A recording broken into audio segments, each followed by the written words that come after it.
passada, em especial no que concerne a questão do direito comunitário.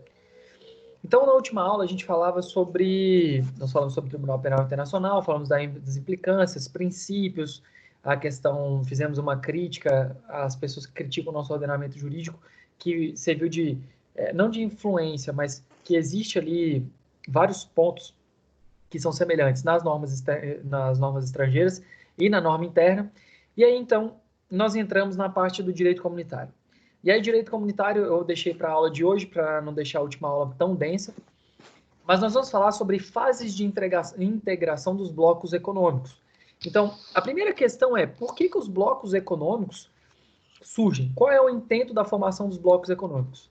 A ideia é que, na sociedade, na questão da forma como ela estava evoluindo, havia uma necessidade de fomentar a cooperação internacional. Então, por suposto que era necessário que tivesse a maior confluência, a proximidade entre os estados para que eles pudessem ter uma efetiva representatividade comercial, uma representatividade expressiva. Então, quando da questão da ideia de unir os estados, começou-se a se indagar como iríamos começar esse processo. Então, chegamos na situação onde esse processo ele foi iniciado por fases, por escalonamentos, onde cada fase que foi se alcançando foi se obtendo algo novo, obtendo algo a tornar os interesses mais próximos.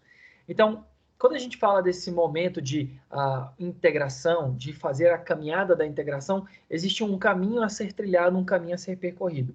E aí, nisso, nós tivemos aqui, então, já que tinha colocado para vocês esboçados na aula passada, as fases de integração e a diferença entre união funcional e união substancial.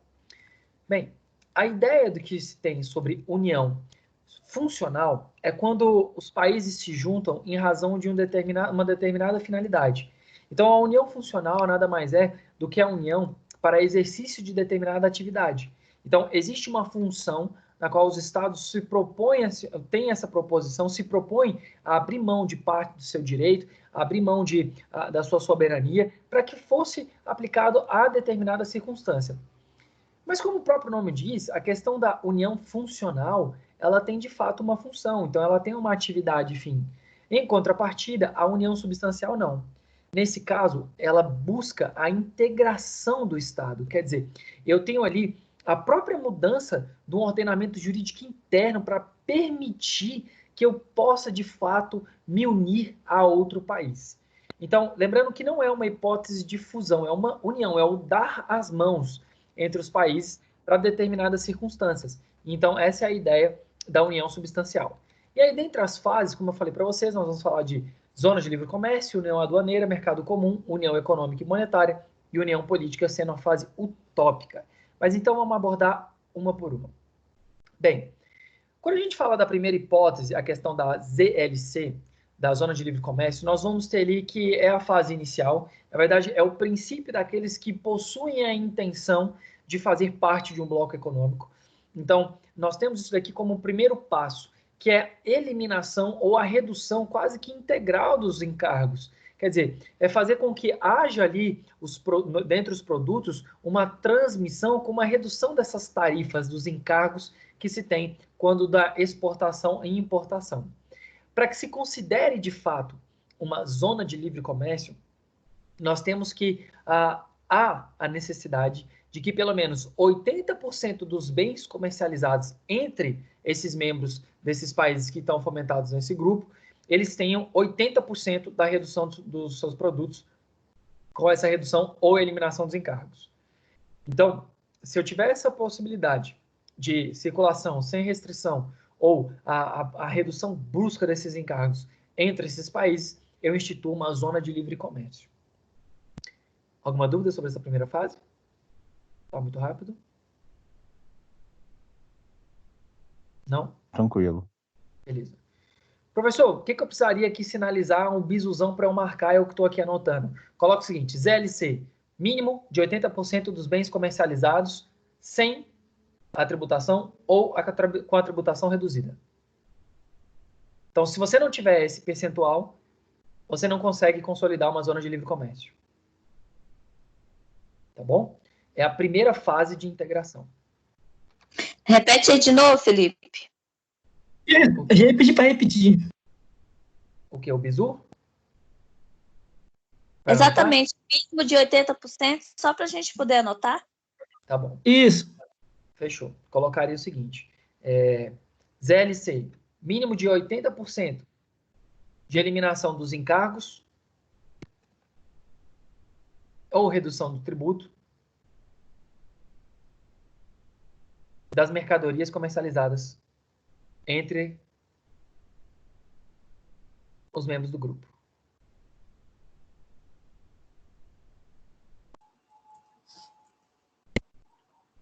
Obrigada. Show. A segunda fase, ela tem um outro objetivo. Além de facilitar esse comércio entre eles, porque, veja, a ideia para integrar-se, ela vai nascer no primeiro momento de que, bem, primeiro a gente tem que pensar nos passos iniciais e fazer com que houvesse essa facilidade na tramitação dentro dos países desse grupo, fomentaria a economia interna de cada um deles. Então, isso facilitaria para que a economia crescesse, tivesse ali o maior desenvolvimento da economia. Então, depois de passar dessa fase, o segundo ponto é, beleza, temos um grupo. Agora, como fazer para estabelecer conexões com outros países ou outros grupos? Então, a União Aduaneira, ela parte do pressuposto de criação de regras com terceiros. Então, todos nós do Mercosul vamos pegar e vamos tratar da seguinte forma. Se você for fazer uma negociação com qualquer país ou com um bloco econômico, as tarifas externas têm que ser comuns, ou seja, tem que ser a mesma. Porque daí você não gera competitividade entre os países membros do próprio bloco. Então, se a gente pegar aqui, Brasil e Argentina, depois que eles instituem um TEC, que é a tarifa externa comum, é indiferente qual país que vai negociar com eles. Por quê? Porque sabe que ali o preço na América do Sul vai ser aquele. Se quiser negociar com o Brasil ou a Argentina, o preço vai ser o mesmo.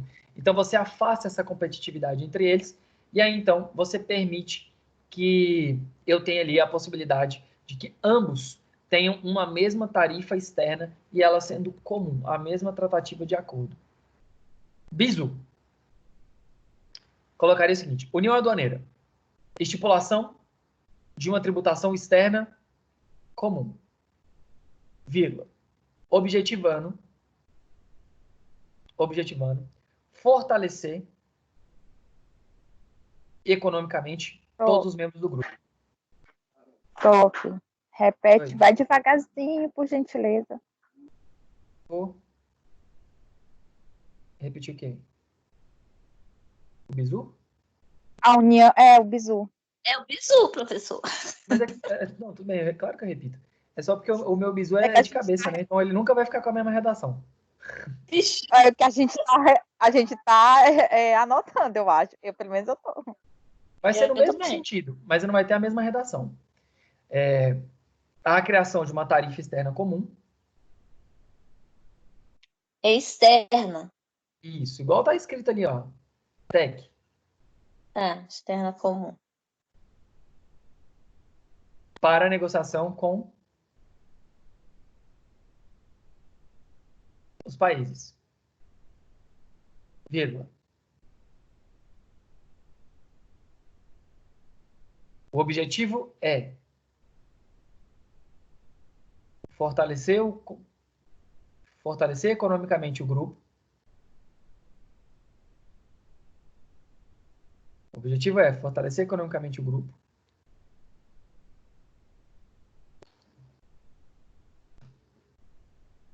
E evitar desgaste de possíveis concorrências.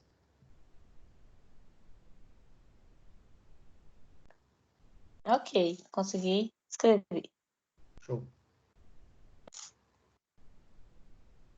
Então, os LC, lembrar de 80%, redução ou extinção dos encargos. Falou de união aduaneira, é o mesmo imposto para fora. Então, se o camarada quiser fazer a tributação, tanto o Brasil quanto a Argentina vão cobrar a mesma coisa de tributo. Beleza? Esses são os bizus. tem um perfil aqui entrando, mas como o nome dele é 000P32, não sei quem é. Se for alguém da sala que estiver tentando entrar, aí eu não sei quem é esse perfil, não sei se isso aqui é erro, enfim. Então, por isso que está ali ainda aceitando, não sei o que é. Bem, próxima fase, mercado comum. Mercado comum, você já pode anotar o bizu, coloca assim, Feira do Paraguai. Liberdade comerciais? Só acho que você falou isso outra vez. Isso, você vai botar assim, ó, mercado comum, taca lá, Feira do Paraguai, feirão.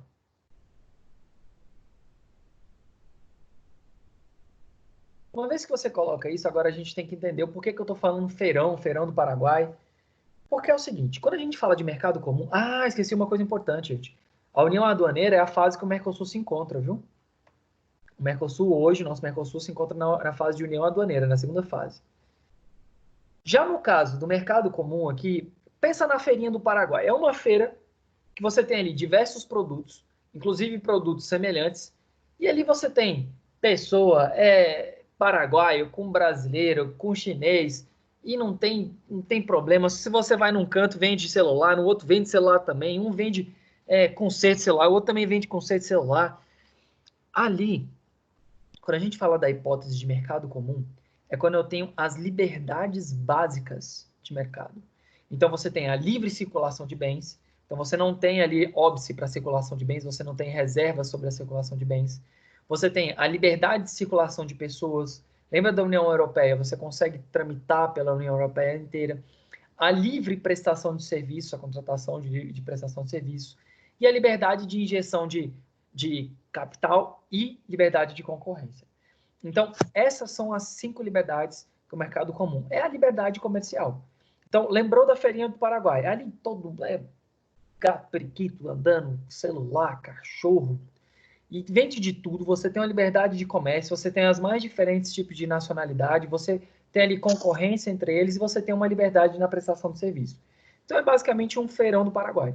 Lembrou desse bizu? Ó, primeiro bizu lá, 80% de redução ou extinção dos encargos. Segundo, colocar o mesmo imposto para negociar com o povo de fora. Terceiro, mercado comum, vai lembrar da feirinha do Paraguai. Beleza? Fechou. Show. A quarta hipótese de integração, a quarta fase, desculpa, é uma fase mais rebuscada. Porque aqui ela vai demandar que os países tenham uma sensibilidade um pouco distinta, em especial no que concerne às suas liberdades individuais.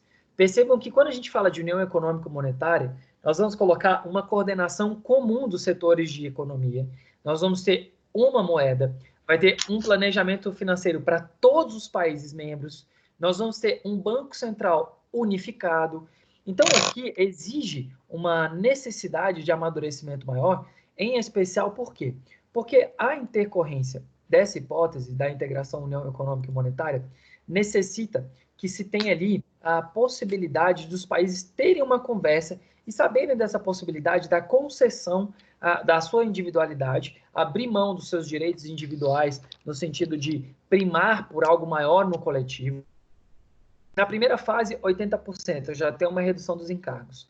Segunda fase, a tratativa com qualquer um dos países membros vai ser a mesma, porque vai ser uma tarifa externa comum. A terceira fase, eu já permito ali uma liberdade maior dentro do próprio bloco. A quarta fase, então, eu utilizo de uma mesma moeda, eu faço um planejamento financeiro para todos os países do nosso grupo, eu tenho um banco central, e ali, então, existe uma consonância de interesses maior. Porque a partir do momento que você usa uma única moeda e tem um único banco central, se a economia de um país cair demais, os outros acabam tendo que injetar dinheiro para manter um equilíbrio, para manter essa paridade. Porque se eventualmente não se tem isso, o que acontece? Um dos países que estiver com maior crise pode acabar puxando os outros demais. Então, a União Europeia vivenciou isso. Com a Grécia, teve muito problema em 2011, se não me falha a memória, também com Portugal. Então, havia essa injeção de dinheiro para tentar estabelecer e manter ali uma paridade entre os seus membros. Então, essa é a fase que a União Europeia se encontra hoje. Obviamente, necessitando dessa circunstância de uma maior sensibilidade nos acordos, maior sensibilidade econômica e até também de costume, né, para as pessoas poderem aceitar esse tipo de circunstância. Então, lembrou, primeira, 80%, segunda, tarifa externa comum, mesmo imposto para fora, mercado comum, as liberdades, mercadão, Feira do Paraguai, quarta, uma única moeda, um único planejamento financeiro, um banco central. Essa é a fase que a União Europeia se encontra. Então, a União Europeia, hoje, cada Estado mantém a sua individualidade, sua autonomia de soberania, mas existe ali um planejamento financeiro unificado. A última fase, ela é utópica, porque a ideia da última fase é basicamente unir financeiramente, economicamente, politicamente, e a população toda sendo considerada de forma única.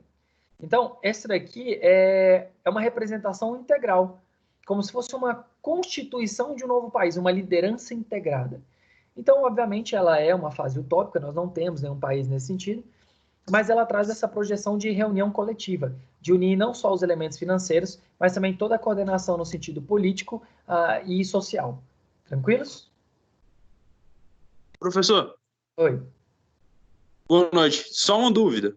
Ah, No caso da Inglaterra, com o Brexit, ela perderia todas essas vantagens, vamos colocar aí, né? uhum. Pronto. Ah, não, beleza. Vamos para o Brexit. Vamos lá. E aí, então, eu vou pegar um pouquinho para a gente falar do Brexit. Galera, o caso do Brexit, ele vai trazer uma circunstância diferenciada. Porque, primeiro, para um país sair do bloco, ele tem que ter um período de vacância, até porque, imagina o seguinte, o grande problema aqui vai ser essa fase de transição. Pensem comigo. Eu tenho, num certo período, ali, a nossa filha do Paraguai, o mercado comum. Então, eu tenho liberdade de pessoa, eu tenho liberdade de mercadoria, show, beleza, do momento. Mas e as pessoas que saíram de outros países e estão morando na Inglaterra? E que foram viver lá? E agora, se eu tirar a liberdade de trânsito de pessoas, como é que ficam? Porque eu não precisava de visto, eu só precisava de passaporte da União Europeia. E os jogadores de futebol?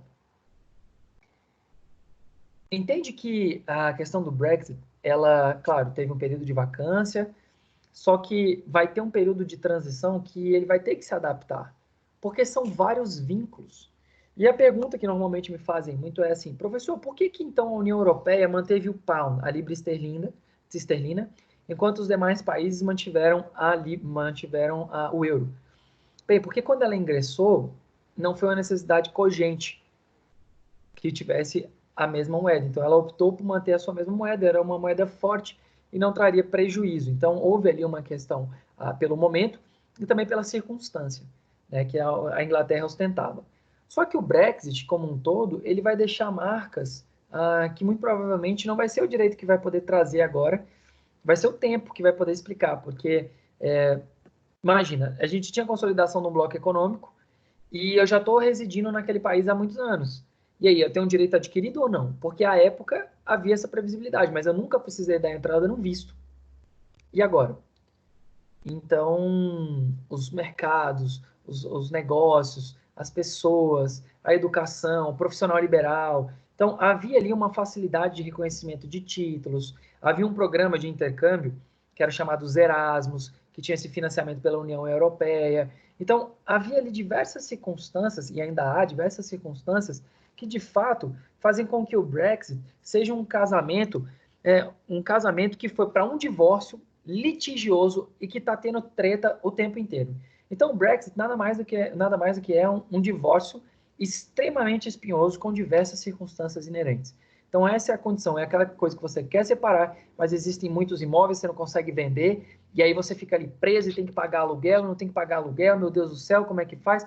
Essa é a situação hoje do Brexit. Ele precisa de um período de transição maior para que se busque, de fato, alcançar aquela finalidade. Tranquilo? Professor, Oi. é a mesma coisa que a Espanha ai meu Deus do céu, a Catalunha? Não. Não. A Não, gente se está eles falando se de independência. separassem, claro. A gente está falando de independência. De busca Catalunha da não, independência. É isso mesmo, a ali, né? Espanha e a Catalunha, tá certo. Se ali acontece uma circunstância de independência, a Catalunha, sendo independente da Espanha, ela passa a ser um país autônomo. E aí, em sendo um país autônomo, pergunta é, ela está usando o euro? Ela vai ser mantida, integrada na União Europeia? Vai ter que fazer ou uma acordata sobre a manutenção ou sobre eventual cisão. Hoje seria um prejuízo gigantesco para a região da Catalunha se tivesse a cisão com a União Europeia. Por quê? Porque, além de todas as questões inerentes à própria independência, que já é conflituoso, você ainda tem a questão da economia com todos os outros países dentro da União Europeia. Como é que ela ia ficar sobre se tivesse ali valores exorbitantes ou eu fechasse a questão de tramitação de mercadoria ou de pessoas? Ia ser muito complicado, muito complicado. Me fiz claro? Era por aí? Sim, senhor. Show. Beleza. Há alguma dúvida sobre as fases de integração, turma? Não? Não, tranquilo. Show. Então, deixa eu botar aqui. Próximo slide. Esse aqui já é um slide novo já. Professor, Aula, vou imprimir ele em PDF e vou mandar para você. Professor, eu cheguei um pouco mais tarde e eu queria saber só o nome dessas fases aí que você está falando. Fases de integração dos blocos econômicos. Obrigado. Tamo junto. Então tá, vamos lá. Esse aqui já vai pegar os slides novos. Domínio público. Antes de eu entrar, isso aqui, deixa eu tirar. Galera, o que a gente vai falar agora vai ser sobre território, sobre até onde vai a soberania do país. Então, esse assunto, ele é muito bacana, porque a gente vai falar sobre o mar, até onde vai a responsabilidade do Brasil, sobre plataforma continental, até onde pode haver essa exploração da plataforma do continente, ou seja, lá na parte onde tem terra do mar, abaixo do mar, né? Então aquela plataforma continental, sobre o espaço aéreo, nós vamos falar sobre o Polo Norte, e nós vamos falar também do espaço extraterra, espaço extraterrestre. Então, esse assunto é bem interessante, porque até onde vai a responsabilidade, quais são as implicâncias, o que eu tenho de normativa sobre o domínio público, ok? E como funciona o alto mar? Quer dizer, existe ali alguma responsabilidade? Como que é o mar aberto? Tem alguma consequência? Eu posso fazer o que eu quiser? Então, esse assunto de domínio público, ele é muito bacana, e ele tem sido cobrado quando se cobra direito internacional, porque ele tem algumas peculiaridades. Então, vamos aqui para o nosso material. O primeiro ponto de domínio público que a gente vai passar vai ser sobre as águas. Então, sobre as águas, a gente tem que separar algumas dessas águas. Como assim, professor? Quais águas? Nós temos águas que vão estar dentro do território nacional, e aí dentro do território nacional, a gente tem ali os rios, riachos, nós temos águas interiores. E nós temos águas que vão estar já numa circunstância fora do nosso estado. Então, imagina ali que a gente tem o Rio de Janeiro. O Rio de Janeiro ele vai ter uma baía. E essa baía, a partir desse momento, a gente tem que pensar que essas águas elas vão ser externas. Então, essas águas externas elas vão ter uma proposição própria. Então, o primeiro ponto é, no que concerne às águas interiores, elas vão estar situadas dentro da linha do mar territorial. Deixa eu colocar aqui a imagem para vocês.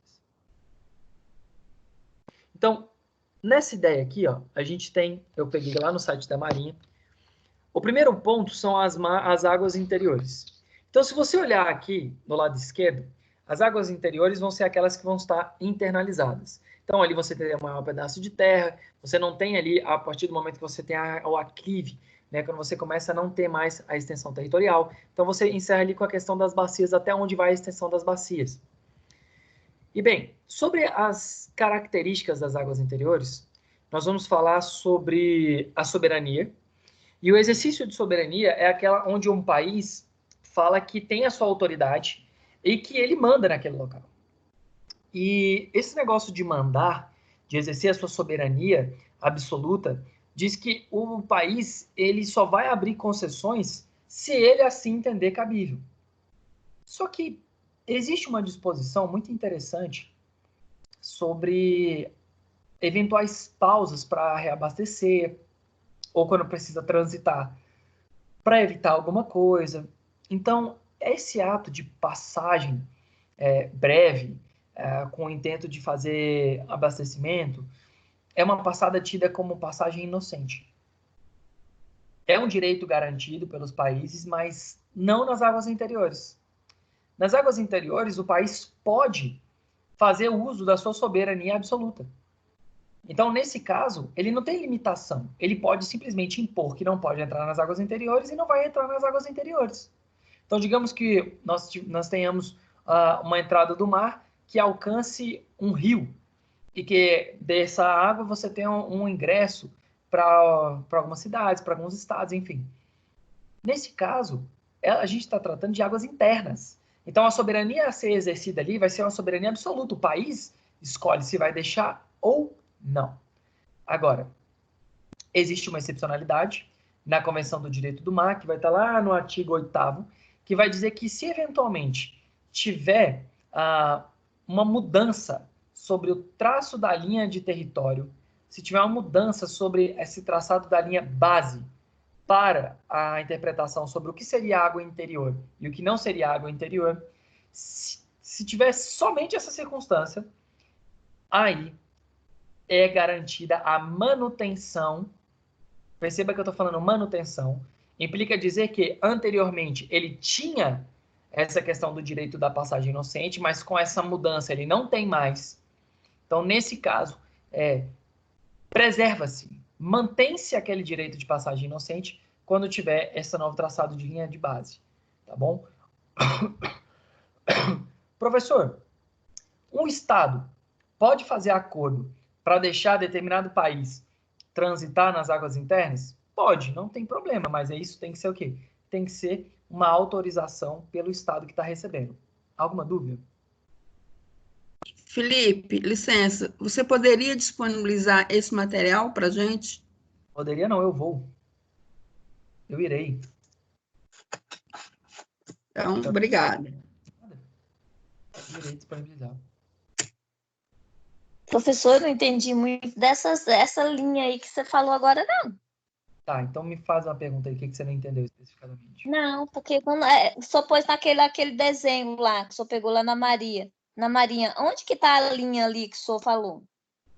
Tá, deixa eu botar o desenho de novo para ti.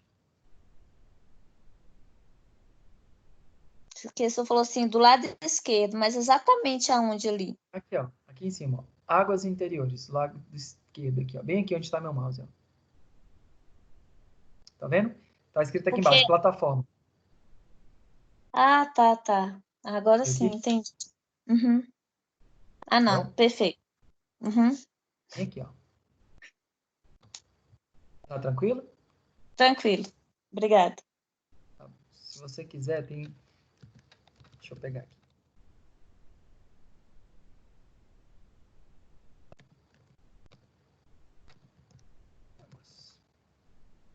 Deixa eu achar alguma outra imagem que seja mais fácil. Não, pior que eu acho que aquela imagem ali é a melhorzinha. Pronto, achei um outro aqui. Achei um outro. Aquela é a melhorzinha. Deixa eu compartilhar essa outra. Tá vendo aqui à direita? Bem aqui à direita. Ó. Então, olha aqui, ó. Nós temos a base, a linha de base do território, ó, que é essa amarelinha aqui. E toda essa parte que está para trás dela, onde tem aqui o território, ó, vai ser compreendido como águas interiores. Então, a linha de base que a gente utiliza é a linha de terra que você tem aqui. Ó. Professor, mas tinha uma ilha. A ilha não conta como linha de base. Então, ao invés de você botar... Vocês conseguem ver meu mouse, não? Sim. Então, ao invés de você colocar e passar aqui por cima, você vai passar pela extensão territorial, não contando as ilhas artificiais. Beleza? Beleza. Show. Então, toda essa parte aqui vai ser tida como águas interiores. Show.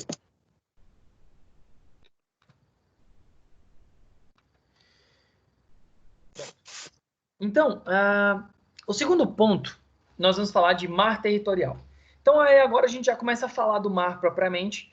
E aí, então, mar territorial é aquele onde o Estado ele vai ter um controle maior, ele vai ter a necessidade de exercer fiscalização, mas ele tem uma projeção de até 12 milhas marítimas. Está previsto na Convenção de Montego Bay, no artigo 3º e no 7º, e também na Lei 8.617 de 93, que vai dizer sobre a soberania do Estado e o que seria essa ideia de mar territorial. Então, naquele nosso desenho, a partir do momento que eu saio das águas internas, que eu tenho ali a delimitação, a marcação do território, da linha territorial, eu vou contar 12 milhas, até 12 milhas, para constar como hipótese de mar territorial. Ok? Então, 12 milhas para frente, eu vou ter ali a ideia do mar territorial. Essa ideia do mar territorial, ela vai trazer aqui uma consequência. Se nas águas internas não é presumida a passagem inocente, o Estado pode conceder ou não, já no caso do mar territorial, o direito de passagem inocente, breve, ininterrupta, inofensiva, atribuída, quando a gente fala de embarcações civis, mercantis, ela deve ser permitida. Você pode fazer um controle sobre a forma, eventualmente, no trânsito, mas você não pode criar embaraços a isso. Então, aqui, a partir do momento que a gente estipula essas 12 milhas marítimas, reside ainda no país a questão da responsabilidade, a questão da obrigação, a exclusividade de desfrutar dos benefícios, de fazer o consumo, a exploração, mas há também a consequência da permissão do direito de passagem inocente. E vê que eu estou falando muito desse negócio de passagem inocente, passagem inocente. Então, a passagem inocente é a possibilidade da qual a gente tem que um Estado vai ter ali o trâmite, vai ter a passagem, sem ingressar nas águas interiores, então vão ser águas internas, e ela tem o objetivo de ser breve, de ser ininterrupta, de ser inofensiva. Ela não pode atingir a paz, a ordem, a segurança, porque se eventualmente houver qualquer traço de hostilidade, nós não vamos permitir que esse tipo de atos sejam aceitos. Então, aí é tolhido o direito de passagem inocente. Professor, e o submarino? Se um submarino estiver passando pela zona de mar territorial, ele só pode navegar se ele estiver sobre a superfície. Se ele estiver em mar territorial, tido como abaixo da água, submerso, pode ser compreendido como um ato hostil. Então, o que acontece é que a costa marinha, quando percebe e identifica a entrada de um submarino, ele começa a notificar. E a partir do momento que há um desrespeito, há um descumprimento, aí então o Estado ele se torna legitimado a interpretar aquilo ali como um ato hostil e efetivar a legítima defesa. Tá bom? Outro ponto importante. Professor, e as rotas? Quer dizer, só porque eu tenho uma embarcação internacional, eu posso escolher a rota que eu quiser ou vai ser o país receptor? O país receptor, ele não pode criar embaraços, ele não pode criar dificuldade, enfim. Não pode fazer discriminação, mas ele pode regulamentar, colocar ali trajetórias, uma separação de tráfego para evitar acidentes, ok? Aqui no Brasil, nós temos o reconhecimento de todas as nacionalidades, não há óbice sobre as nacionalidades. Lembrando que, quando a gente fala de navios, existem duas teorias, da multi-flag ou da one-flag. A da multi-flag diz que uma embarcação pode ter mais de uma bandeira. E da one-flag, one-hoist, ela diz que somente uma nacionalidade por embarcação. O Brasil, ele tem uma tendência a estimular embarcações que possuem uma única nacionalidade. Por quê? Porque se eventualmente acontecer qualquer complicação, a responsabilidade vai ser sobre aquele país. Agora, aquelas que possuem várias bandeiras, elas possuem algumas dificuldades, em especial sobre a aplicação do direito. Quer dizer, qual direito vai se aplicar naquele momento? Do que a bandeira estiver hasteada. Então, nesse caso, a gente tem essa dificuldade sobre as hipóteses da teoria que admitem mais de uma nacionalidade por embarcação. Tranquilo, galera? Tranquilo. Show. Beleza. Professor, o camarada tá lá com uma embarcação e aí ele para pescar. Ele tá com a embarcação internacional e o cara quer fazer exercícios militares. Ele quer lançar detritos na sua baía. Pode fazer isso? Não, gente. Nesse caso, obviamente, a gente não estaria falando de passagem inocente, mas de prática de atos de treino. Seria um ato hostil. Pesca vai contra a exclusividade na exploração do mar territorial. E, obviamente, quando a gente fala de poluição, é por suposto que seria vedado, né, gente? Não seria cabível essa hipótese. Zona contígua. Então, para a gente não se perder. Águas internas, aí 12 milhas. 12 milhas tem passagem inocente, tem ali exploração exclusiva. Beleza. E agora, professor? Zona contígua, ela vai da linha de base e ela vai sobrepor essa ideia do mar territorial e ela vai ser uma extensão daquela presunção do mar territorial. E aí, ao invés de 12, eu vou para 24 milhas. Então, pensa, ó, primeira, interna. Segunda, 12 milhas. Terceira, 24 milhas. Essa ideia de colocar as 24 milhas, elas vão atrair uma consequência jurídica importantíssima. Porque qual é a ideia de fazer com que o país tenha uma zona contígua, ou seja, continuada, de até 24 milhas? Pelo seguinte, porque a partir do momento que eu instituí aquelas 12 milhas, você tem ali o mar territorial, então ali sabe-se que é território do Brasil, por exemplo. Agora, quando a gente prolonga por mais 12 milhas, a gente tem que pensar na hipótese de que ali eu não vou deixar aquela zona como se fosse algo abandonado, não. O estado que possui a zona contígua, ou seja, essa prolongação, essa extensão, essa zona continuada, que vai se estender do fim das 12 por até mais 12, né? No caso, completando um máximo de 24. E lembrando que essas linhas, gente, elas vão ser proporcionais a cada país. Então, dependendo do tamanho do país, vai haver uma extensão maior ou menor. Então, é até 24 milhas. Então, a partir do momento que eu tenho ali a delimitação dessa zona continuada de 24 milhas, o Brasil se torna responsável por exercer a fiscalização até 24 milhas da sua linha de base. Então, nesse caso, ele tem que ficar atento, ele que vai ter que fazer a fiscalização sobre transmissão de mercadoria, sobre regulamentação fiscal, de imigração, sanitária. Ele vai ter que reprimir infrações e normas que estejam em desacordo com as leis do seu país ou as próprias leis internacionais que prevêem a responsabilidade no mar território. Então, a ideia de colocar mais essas 12 milhas, chegando ao máximo de 24, é justamente instituir responsabilidades para que aquele país que tenha essa quantidade, essa milhagem sobre a zona contígua, exerça de fato uma responsabilidade na fiscalização e na atuação do país. Tranquilos? No caso do Brasil, tem, professor? Tem, 24 milhas. 24. Porque Isso. se a gente fosse pensar, nosso país é bem grande, né? Então, ele pode chegar no máximo só 24. O nosso país é continental, na verdade. Ele é gigantesco, né? Então, Isso é.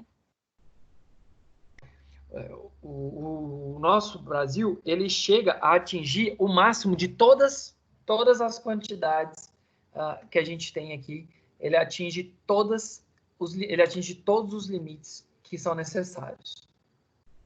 Beleza? Beleza. Show. Então, lembrando, interna, 12, 24. 12, 24, passagem inocente. E até 24, a gente tem a responsabilidade de fiscalização. Tá bom? Tem a responsabilidade por aquilo ali. E agora nós vamos para o quarto ponto. E esse é interessantíssimo, porque é chamado de zona econômica exclusiva. Então, assim como as demais que a gente passa do pressuposto de que a contagem vai ser daquela linha de base, a linha de território, aqui nós vamos de 12 a 200 milhas marítimas.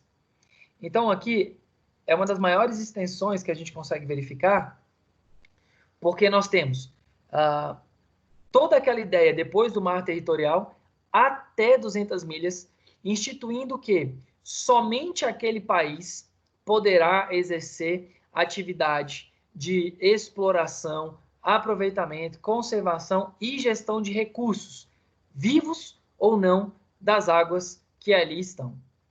Então, essa zona econômica exclusiva, questão de pesca, de estudo, de exploração, ela vai até as 200 milhas marítimas. Alguma dúvida? Eu tenho, professor. Professor, um outro país pode ir lá e exercer atos de pesca? Turma, a regra geral é que não. Não pode ter exploração por outros países na zona econômica exclusiva. O que se pode ter são concessões, possibilidade. Aí um aluno sempre pergunta, professor, e se eu tiver dois países, um de frente para o outro? Como é que funciona? Nesse caso, quando elas forem comum a ambas, vai dividir de forma igual para os dois, meio a meio. Professor, e se um país não tem acesso ao mar? Como faz? Ele nunca vai ter proveito? Ele nunca vai poder fazer a sua exploração? Não. A Convenção de Montego Bay e a Convenção das Nações Unidas sobre o Direito do Mar permite que esses países que não têm acesso ao mar possam tirar proveito de parte da exploração dos países que têm a abertura para o mar.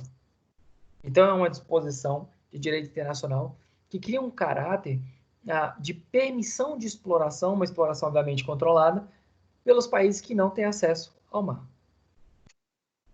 Isso eu acho que eu não coloquei no material. Todo mundo entendeu?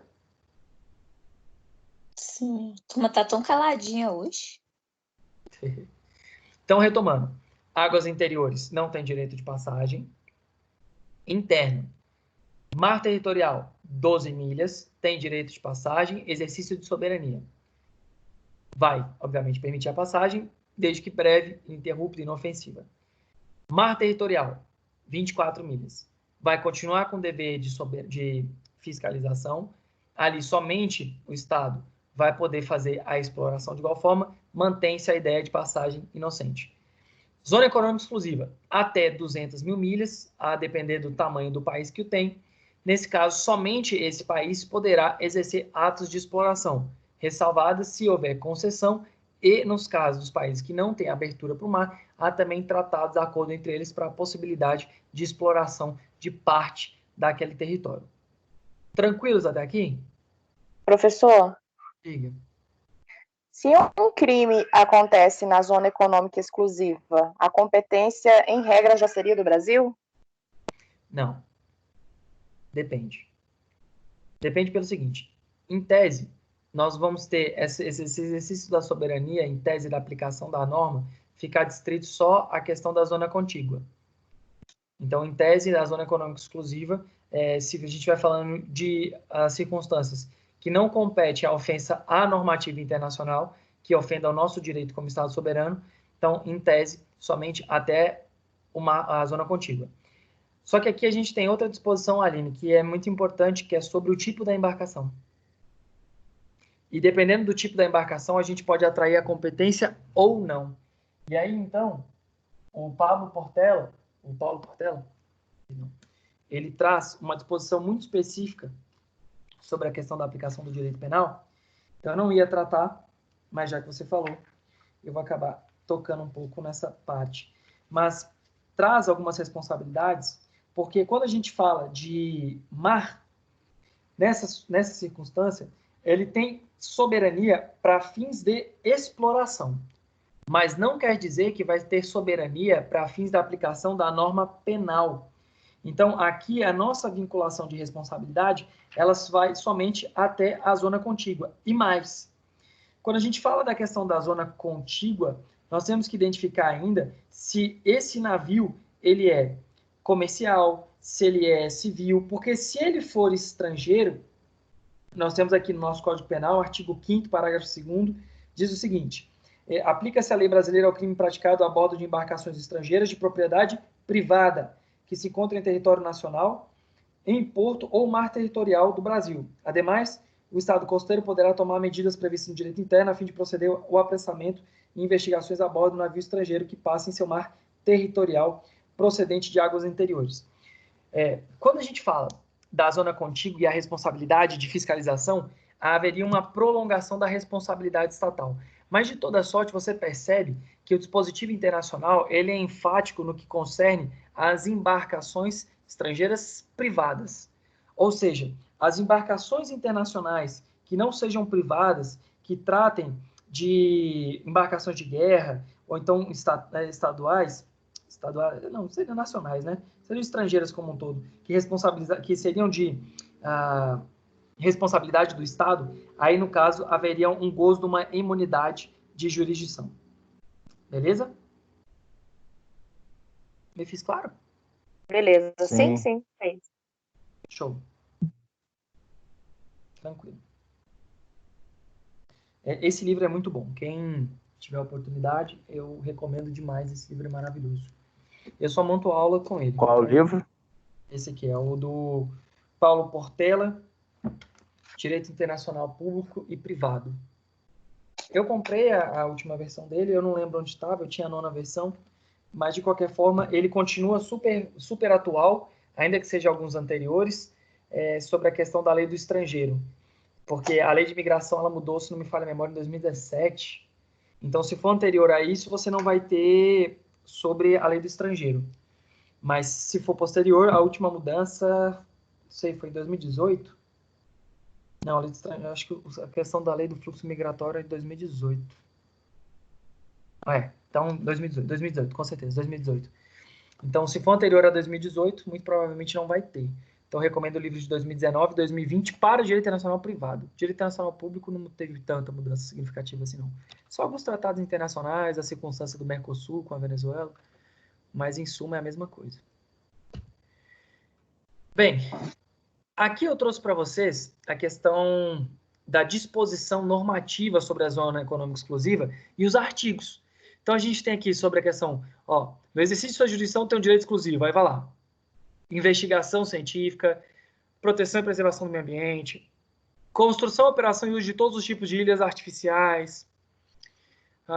Outros países podem conduzir investigação? Pode, desde que seja regulamentado pelo próprio país. O Brasil tem que dar o consentimento. Continua sendo vedada o uso de manobras militares, salvo se o Brasil permitir. E é reconhecido a todos os estados o gozo na zona econômica, liberdade de navegação, sobrevoo, enfim, relacionados às referidas liberdades, tal como operação de navios aeronaves. Então, a gente mantém a ideia da passagem inocente na zona econômica exclusiva. Nós temos a questão do uso da concessão, lembrando da ideia sempre de que direito internacional vai partir daquele pressuposto do pacta sunt servanda, né? Aquilo que for pactuado entre as partes tem força de lei.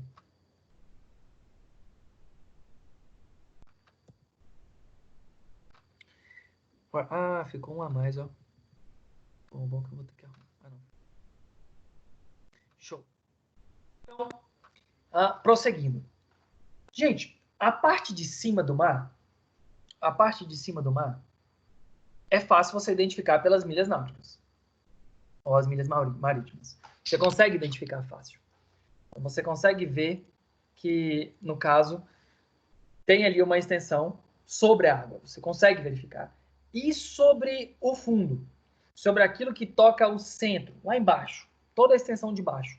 Como é que funcionaria isso? Essa parte do fundo é chamada de plataforma continental. Nesse caso, toda aquela parte de baixo, onde tem o solo, é compreendida como plataforma continental. A regra geral é que, de igual modo, a plataforma continental tem extensão máxima de até 200 milhas náuticas. milhas marítimas. Professor, mas eu estava lendo, estava pesquisando sobre uma hipótese de extensão, prorrogação. E essa extensão e prorrogação ela vai trazer ali até 350 milhas náuticas. Como que funciona isso? Funciona da seguinte forma, gurizada. A regra geral é, toda a exploração no subsolo, essas áreas submarinas, elas vão ser exclusivamente realizadas por aquele país, dentro do limite de até 200 milhas. Então, ali, vai exercer todos os direitos sobre a soberania na exploração, se aproveitamento dos recursos. Isso daí é um direito. Se eventualmente o país não o usa, lembra que o direito ele pode ser disponível ou indisponível. Disponível você pode abrir mão ou não. E nesse caso, como a gente fala que é exclusivo, não pode outro país fazer uma exploração na sua plataforma continental se você não der autorização para isso. Existe um procedimento sobre a possibilidade de ampliar os limites da plataforma continental.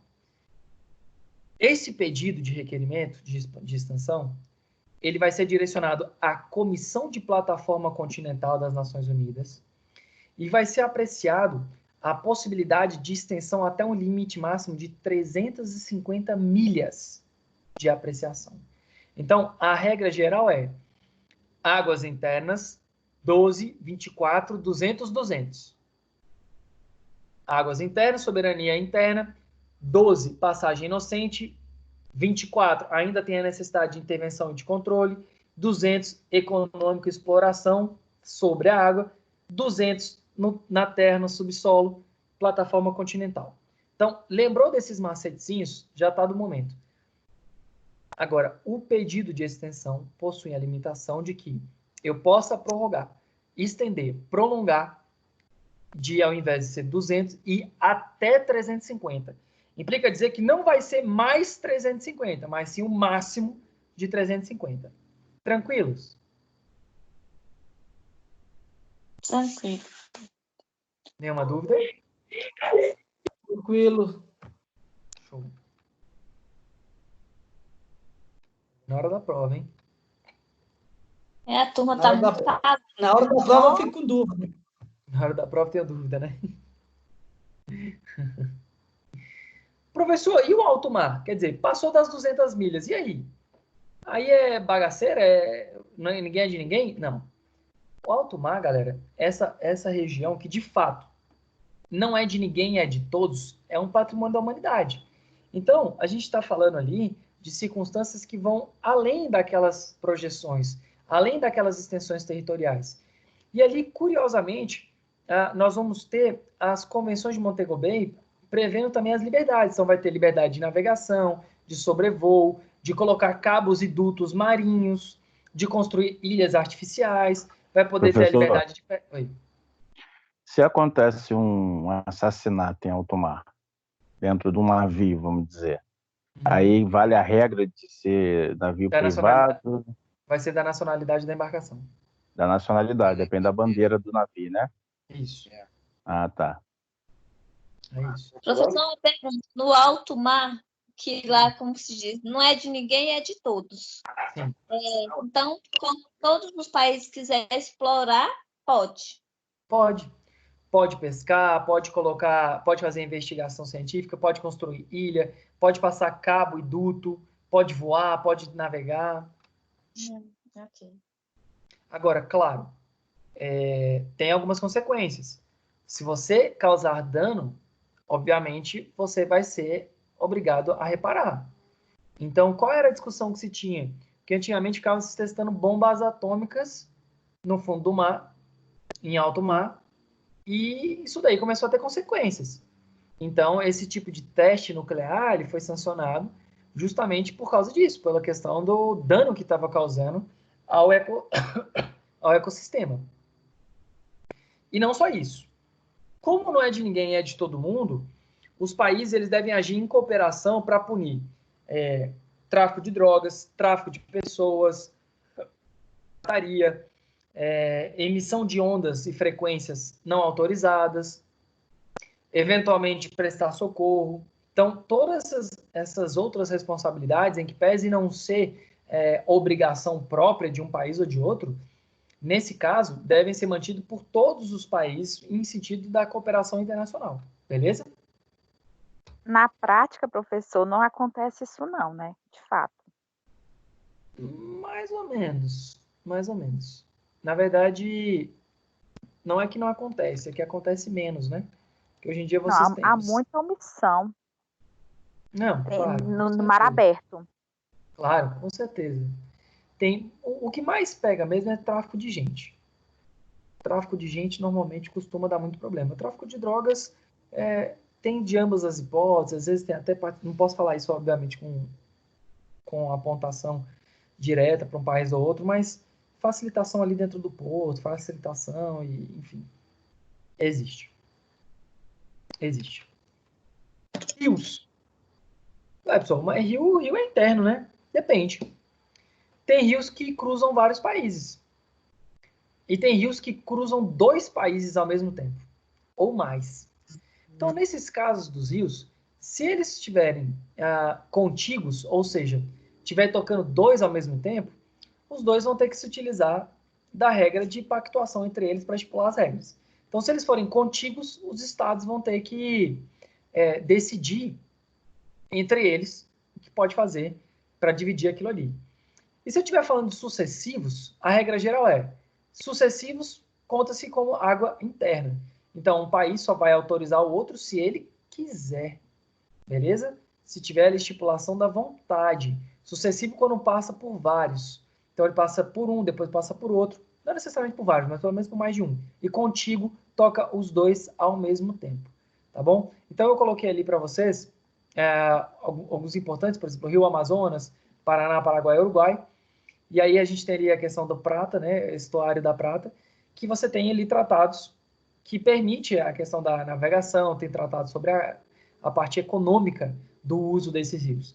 E de igual forma a gente também vai ter em outros estados, a gente vai ter ali a questão da Comissão do Danúbio, que vai falar sobre a administração de outros espaços territoriais, vão falar ali do leste europeu, que também toca parte da Europa como um todo. Então você pega ali desde a Alemanha, Áustria direita, depois parte do leste. Então, essas estipulações, tanto sucessivas quanto contíguas, elas necessariamente pendem para uma ideia de pactuação sobre elas. Mas o importante é que, no caso do trato sucessivo, quando a gente tem o tratado de modalidade sucessiva, cada país pode exercer a sua soberania absoluta dentro daquele pedaço que corta ele.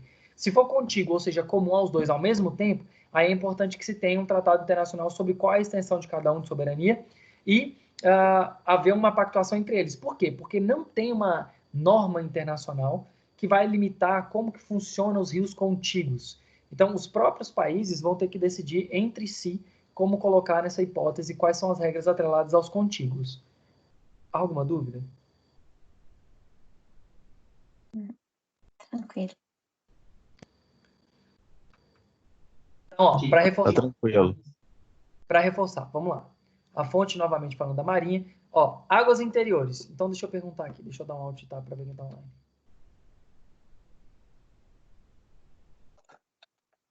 Normal, comecei a perguntar, a galera já começou a sair. Ei, Lele.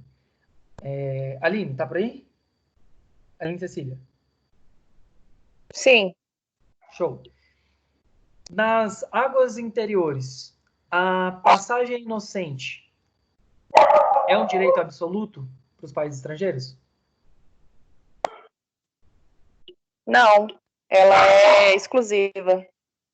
Show. Ela pode ser concedida, mas não é um direito, obviamente, absoluto de nenhum país estrangeiro. Perfeito. Aline Maria, tá por aí?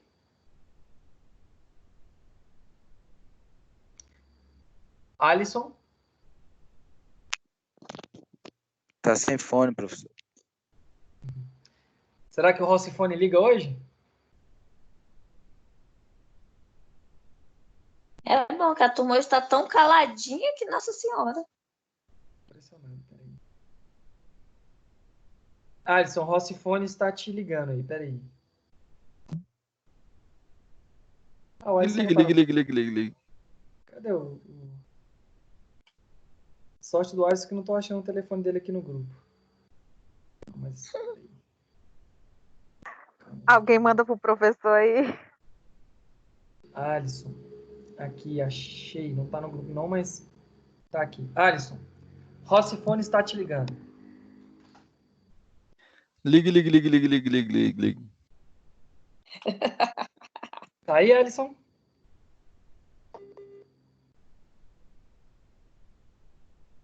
Reconectando. Se a internet cair, eu vou ligar no telefone mesmo. Alisson?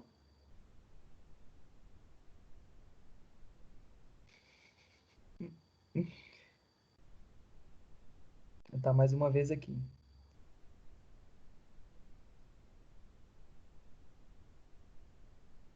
Alisson tá por aí?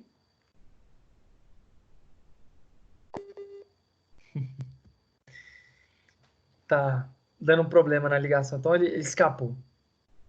Escapou. Tentei 2 vezes. Antoniel, então sobrou pra ti. Já que você tava querendo aí. Acabou sobrando pra ti. Sobrou pra ti. Vamos lá. Na zona contígua, qual é a responsabilidade que o Estado tem dentro até a zona contígua? Zona contínua, você fala a parte nas 12 milhas, você fala? Não. Ou após? Não, olha lá a imagem. Tá ali passando a imagem.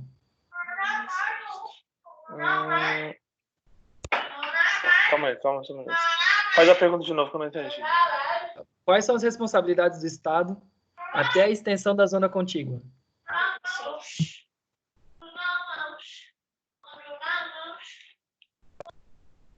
Oi? Calma aí. Eu não tô lembrando agora. Responsabilidade de fiscalização, Exercer né? fiscalização e pode aplicar o ordenamento jurídico interno. Olha aí, ó, o que tava seu microfone aí, ó. Fui correndo atrás do microfone, né, para responder. Beleza, é isso aí, Alisson. Boa. Muito bom. Então vamos lá. Deixa eu pegar alguém lá do fundão agora, alguém que tá achando que tá de boa. Renatão. Tá por aí, Renato? Meu Deus, sabia que era eu. Renato, na questão da zona econômica exclusiva, existe direito de passagem? Repete, por favor. Na zona econômica exclusiva, há o direito de passagem? De passagem inocente? Não. Na zona econômica exclusiva? Acho que não. Então, olha lá. Ó. Tá aqui vendo a imagem? Tô. Show. Até essa extensão aqui dos 200 milhas, perdão, a gente tem aqui, ó, de 12 a 200, a gente tem a possibilidade de passagem inocente. A gente só não vai ter esse direito garantido diretamente nas águas interiores. Então, daqui, da linha de base até a zona econômica exclusiva, nós temos o direito de passagem inocente. Beleza? Mais uma pergunta. Deixa eu ver para quem agora. Para Joelma. Tá por aí, Joelma?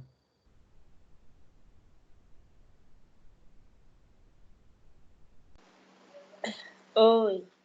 Aí, a Joelma. A Joelma está por aí. Joelma. Mas eu não sei. Um país pode regulamentar, ou seja, estipular rotas, no caso da hipótese de passagem inocente? Pode, ele só não pode deixar de forma mais difícil. Boa, Joelma, boa. Não sei. Tá aí, ó, matou a pau, boa. Luísa, tá com fone?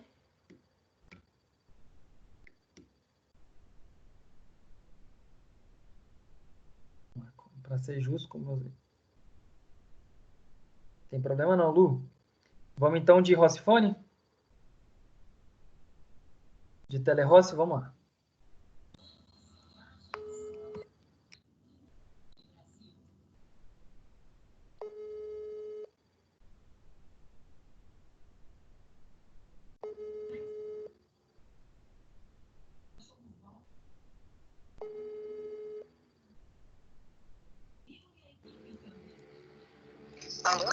Oi, Lu.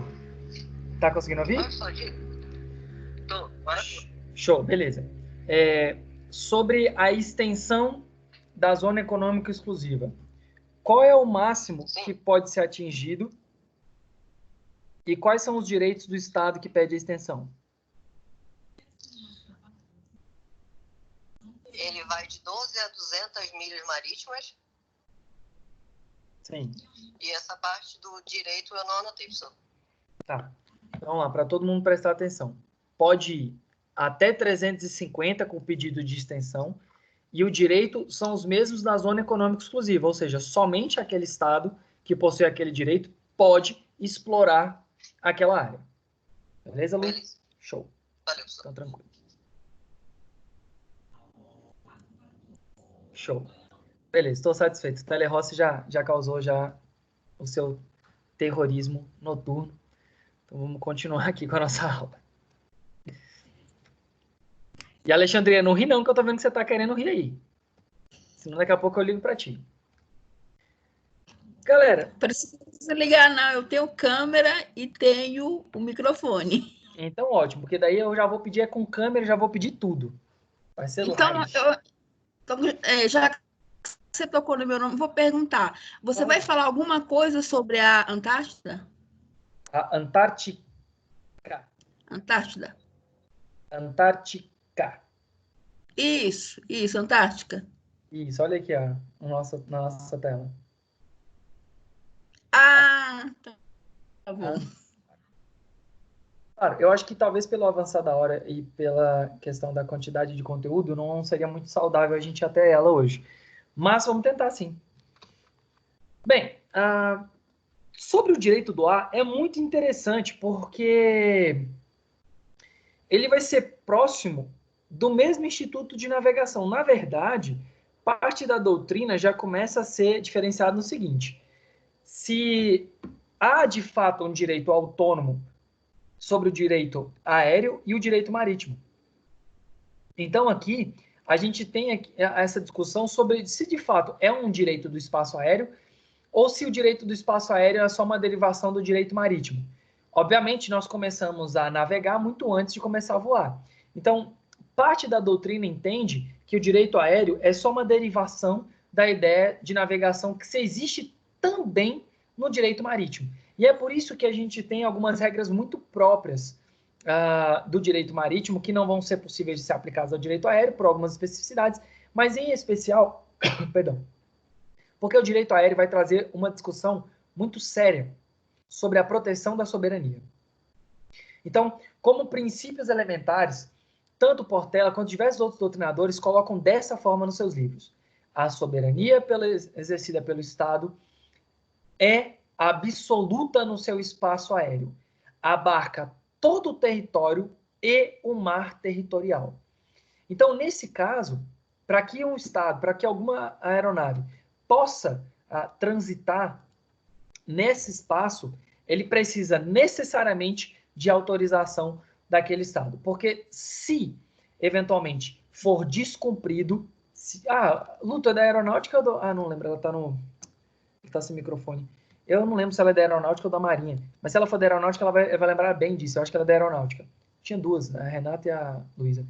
Que se, eventualmente, uma aeronave descumpre alguma ordem de identificação dentro do espaço aéreo brasileiro, você tem procedimentos de gradação que devem ser adotados. Quando da tentativa da comunicação sem a resposta, você já procede à atividade de exercício de proteção em razão do fato do espaço aéreo ser matéria de soberania e segurança pública. Então, nós temos a previsão na própria lei do abate sobre a possibilidade de que, eventualmente, quando da ausência de resposta e na possibilidade de eventual risco que aquela embarcação pode causar, aquela aeronave pode ser abatida. Claro, algumas pessoas tentam suavizar um pouco essa ideia da lei do abate sobre a tentativa da queda sem o assassinato de quem estaria conduzindo, sem o assassinato do piloto e sua tripulação. Mas, gente, abater uma aeronave parte do pressuposto de derrubá-la, né? Posso estar enganado, mas eu acredito que o fato de abater uma aeronave, em especial de derrubá-la, dificilmente vai ser possível fazer essa intermediação da extensão do dano na aeronave ao ponto se ela vai conseguir manter o voo ou não, até porque a ideia é justamente que ela desça, né? E aí a gente sabe, se você tira uma asa... Pode falar, Luiz. Você acha que nesse caso teria aplicação da velocidade 4 do direito penal, no caso do abate da aeronave? Sim. Quando eu sou um dos defensores dessa ideia de que a lei do abate, ela parte de um pressuposto de velocidade 4, mas uma velocidade 4 mitigada. Em que sentido? Porque existe uma gradação do uso da força. Então, não necessariamente gradação do uso da força, mas existe um procedimento para que se ocorra o abate. Claro, vai ter uma implicação de uma pena? Vai. Mas ali, Alisson, existe pelo menos um procedimento a ser seguido.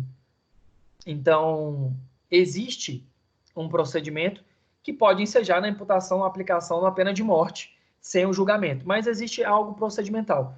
Como existe uma velocidade acelerando de forma muito rápida sobre a gradação de eventuais penas, acredito que a combinação da pena de morte, em que pese esse procedimento ser um procedimento sumaríssimo em razão da urgência que se tem, seria uma velocidade 4 mitigada, né? Não seria uma velocidade 1 e 2 e 3, porque necessariamente o bem-vida ele passa a ser ceifado, não há um julgamento propriamente dito, mas existe um procedimento. É o procedimento incorrendo numa pena de morte. Não é um julgamento, mas é um procedimento. Então, como se fosse puxar uma vertente ali de velocidade 4 mitigada, sabe? Ou então velocidade 13,5 para 4. Entendeu, Alisson? Perfeito, obrigado. Show.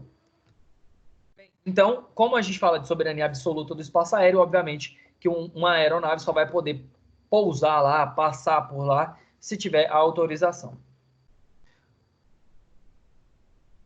Aquilo lá com as Torres Gêmeas. Galera, aquilo aconteceu com as Torres Gêmeas porque a nave que foi utilizada, ela era uma nave que já tinha a concessão para poder trafegar no espaço aéreo americano, viu?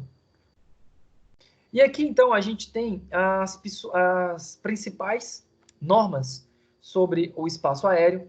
E aí, então, vou traçar, obviamente não vou ler todos para vocês, mas eu vou traçar só o que é mais interessante. O mais interessante é que, via de regra, a Convenção de Chicago vai ser a última e, por suposto, vai ser a mais abrangente das demais. Então, a Convenção de Chicago, ela vai abarcar tanto a ideia de passagem inocente, a questão de responsabilidade, vai trazer sobre a questão da soberania do espaço aéreo, da questão de como que funciona a ideia de concessão. Então, a Convenção de Chicago é a grande e a mais importante de todas. Claro, a Convenção de Paris, ela vai trazer a inovação sobre ali a questão da soberania e da passagem inocente. Mas isso tudo vai ser novamente tratado na convenção mais moderna, na Convenção de Chicago de 1944. Curiosamente, essa convenção de 1944 foi perto de um evento muito, muito curioso, né, que foi o fim da Segunda Guerra Mundial. No caso de nacionalidade das aeronaves, aqui a gente tem uma coisa diferente das embarcações. Não pode ter várias nacionalidades, só pode ter uma nacionalidade. Ah, vocês não estão vendo aqui o quadro, né? Perdão, esqueci de compartilhar. Então, só que para vocês das convenções, a Convenção de Paris fala sobre essa ideia inicial da soberania e a da liberdade de passagem inocente, e a de Chicago vai vir e vai novamente tratar de todas essas projeções e fazer as atualizações devidas. Sobre nacionalidade, vai ser mantida a ideia de um registro único. Então, cada aeronave vai ter uma nacionalidade para, eventualmente, se for necessário, uma responsabilidade. Não vai ser admitido a ideia de ter mais de uma nacionalidade por aeronave, tá bom? Então, ela só pode estar atrelada à matrícula de um estado. Ela pode ser de uma empresa que tenha várias seccionais em várias nacionalidades? Pode, mas a aeronave vai ter uma nacionalidade. Não obstante a isso, nós vamos ter ali as 5 garantias da Convenção de Chicago, que vão ser as 5 liberdades do ar.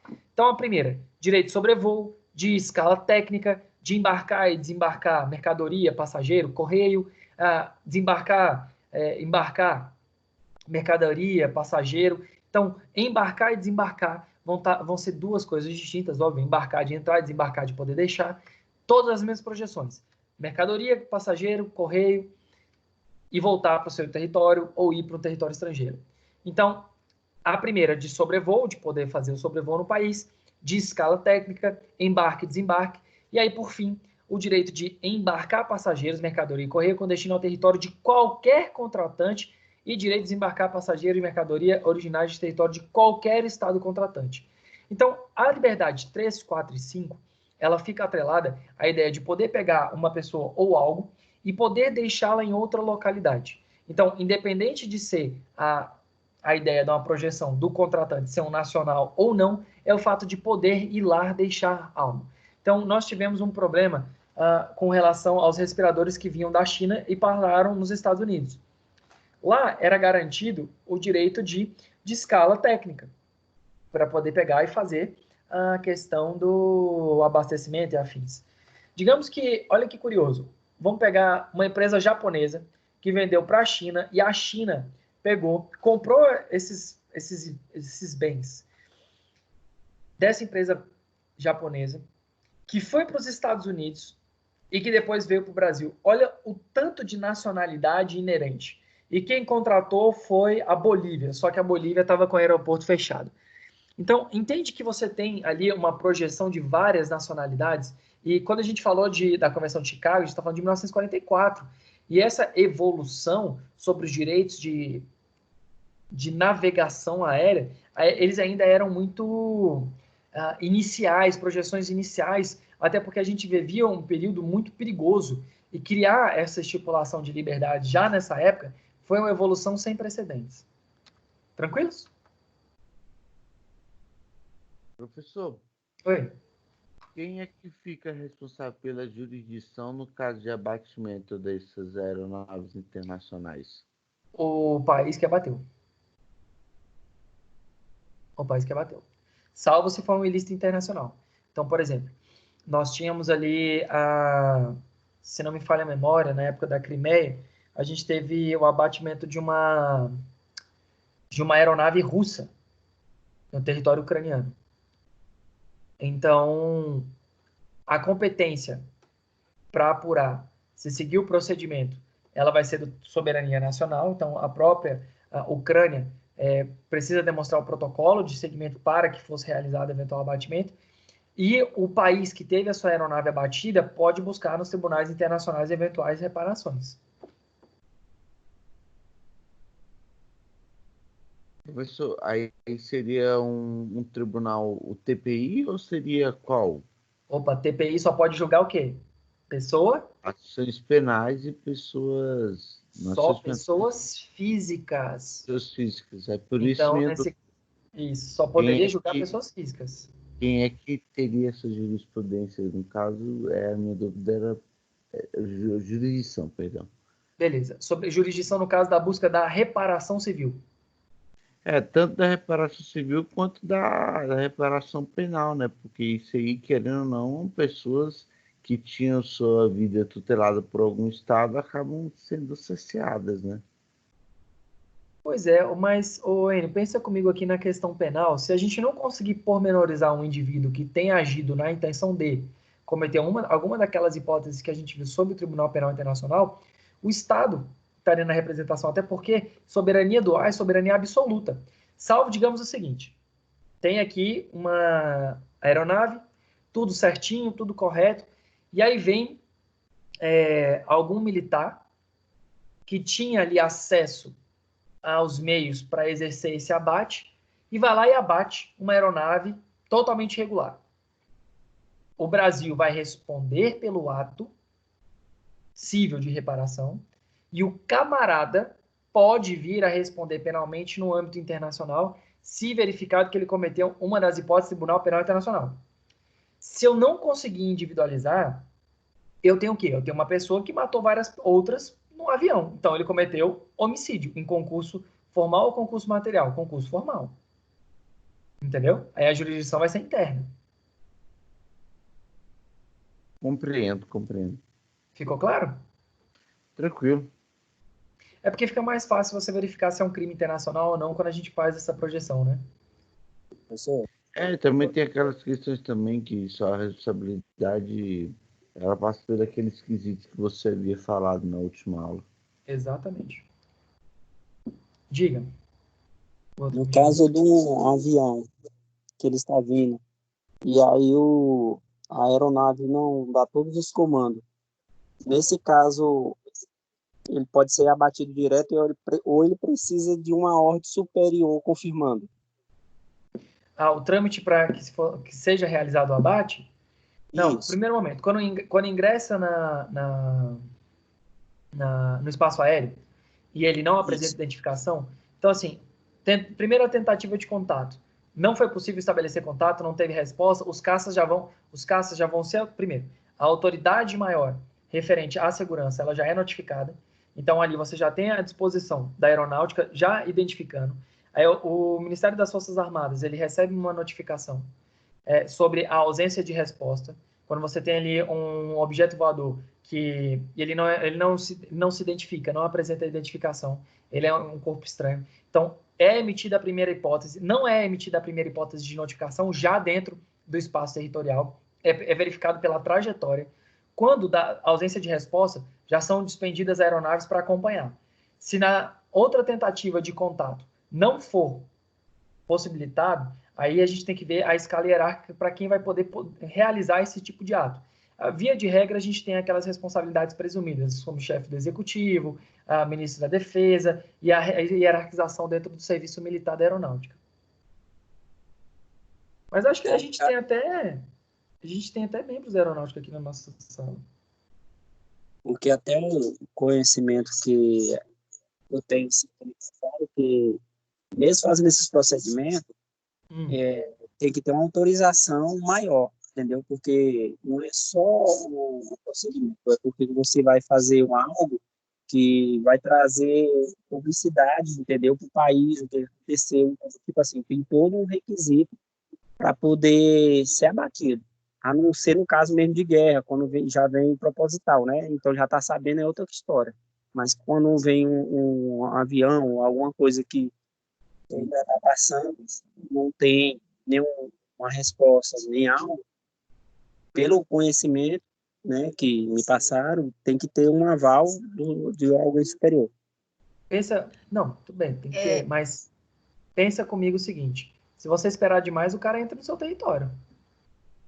Não, sim, é muito rápido. Soberania, né? Entendeu? Não é isso, Felipe? Oi. É uma questão de soberania. Não, questão de soberania, com certeza. Você não vai poder esperar muito, não. Então, não tem essa questão, não. Muito provavelmente deve ser o comandante da aeronáutica, até porque, antigamente, eu lembro que havia uma previsão sobre quem seria o responsável. E eu lembro que, agora eu não lembro o ano, mas eu tenho quase certeza que não faz muito tempo, não, que teve essa delegação para que o comandante da aeronáutica pudesse autorizar. Então, muito provavelmente, a gente está falando sobre hierarquias altas, né? Não é qualquer um. Então, não é um procedimento que qualquer soldado vai poder fazer, mas a gente está falando, por exemplo, de comandante da aeronáutica. Comandante da aeronáutica, chefe do executivo, ministro da segurança. Então, muito provavelmente, somente esses cargos. Eu acredito que a lei do abate, eu não me lembro o ano, mas quase certeza que teve a questão de uma atualização. Realmente eu não lembro o ano, mas eu acho que, não sei, 2013, 12. Tenho quase certeza disso, que teve a forma de delegar para o comandante da aeronáutica. Eu tenho quase certeza disso. Deve ter uma lei de abate, não? Tem a lei de abate, tem a lei de abate. Então lá deve estar bem claro. Com certeza. Já existe uma predisposição, então, caso não tiver a comunicação do outro lado. Sim. É gradativo, né? Isso é para o Ministério da Defesa, não? Não cabe a ele? Não, eu acho que deve vir hierarquizado assim, presidente e comandante. Deve vir hierarquizado na questão do chefe do executivo. E eu lembro, tenho quase certeza, gente, que foi 2013, deve ter sido 2014. Porque Eu lembro dessa circunstância que aconteceu exatamente da delegação, foi por meio de um decreto que o presidente delegou para o comandante da aeronáutica poder fazer isso. Então, tenho certeza que aconteceu isso. Eu só não estou me lembrando agora do ano. Só não lembro do ano. Mas se a gente tem hierarquização por suposto, deve ser... eu não lembro do número desse decreto, eu não lembro o ano, mas com certeza teve essa hipótese de delegação para o comandante da aeronáutica. Isso sem dúvida. Sem dúvida. É complicado para o Brasil falar essas questões do abate, né, professor? Porque existe a questão do tráfico de drogas internacional, né? E o que deve acontecer de voos de aeronaves pequenas sem identificação, que você não consegue a comunicação para transporte de drogas, deve ser fora do comum. Ah, com certeza. Mas aí tem outras normas que a gente fala da questão da lei do abate, a forma como é utilizado nesses casos de crime de tráfico, né? Eu fico imaginando como deve ser complicado para algum comandante ter uma responsabilidade tão grande nesse sentido, mas até que eu entendo pelo fato do combate a esse tipo de entorpecente e outras coisas mais, a esse tipo de ação. Claro, com certeza. Com certeza. Com certeza. É que é diferente, né? É uma coisa muito complicada, porque a gente fala de soberania do próprio Estado, né? Envolve a segurança nacional. Então, o pressuposto geral é pensar que quem poderia fazer isso seria o presidente da República. Mas não admitir essa delegação acaba que você centraliza poder demais para só o presidente e por várias outras questões, como você falou. Então, em que pese não ser um conhecedor da lei do abate, na verdade eu já li ela há muito tempo atrás, por isso que eu tenho quase certeza que em 2014 ou 2013 teve essa mudança dessa possibilidade. A Luísa havia falado aqui sobre o decreto 8265 e falou que o ano foi em 2014. Aí depois a Tiet falou sobre abate de aeronaves OX, né? Sobre suspeita de tráfico de drogas. Falou que do decreto 5144/2004, também que ela postou aqui no grupo pra gente. Uhum.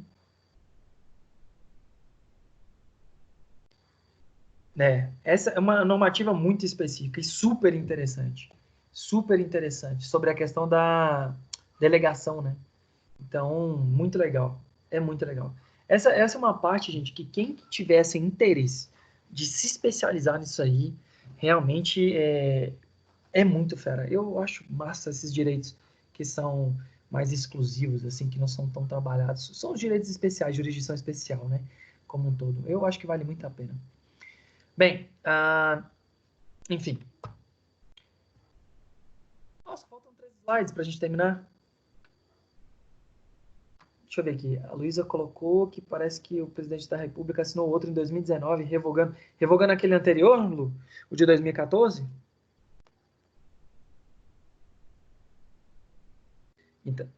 Então ele centralizou de novo nele. Ele tira e coloca onde eles colocam onde quiserem, sobre a pessoa que... Cara, é muito perigoso isso. É muito complicado. É muito complicado. É muito complicado pela velocidade da atuação, né? Professor, e também, tipo assim, a responsabilidade pro próprio presidente, né, fazer, tipo assim, uma ação dessa, né? Eu acho que é melhor ele delegar para algo autorizado que esteja responsável por isso, porque aí ele vai saber o que ele vai poder fazer, né?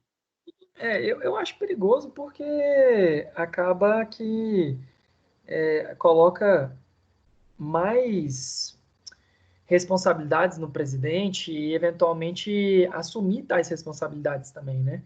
Às vezes, enfim, não é igual um filme americano que você tem ali todo mundo na mesma salinha sempre, né? Porque os filmes americanos trazem muito isso, todo mundo tá na mesma salinha, tal, e ali toca um telefone vermelho e pronto. Não é bem assim, né? A gente sabe que não é assim que se aplica o direito.